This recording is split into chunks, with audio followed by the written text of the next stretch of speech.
how to unhide or restore hidden apps on Samsung Galaxy S26, S26 Plus or Ultra.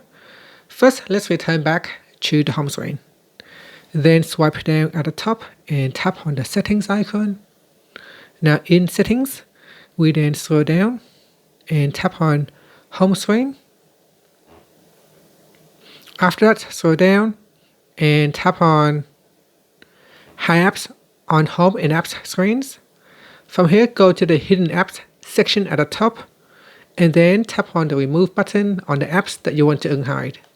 So if you want to unhide everything, you can remove everything from the top section. Then tap on the done button at the top. And that's it. Now you should be able to find your missing apps from the apps screen. So here I have unhide calculator and browser and Bixby. And that's it. Thank you for watching this video. If you found it helpful, please like and subscribe to my channel for more videos.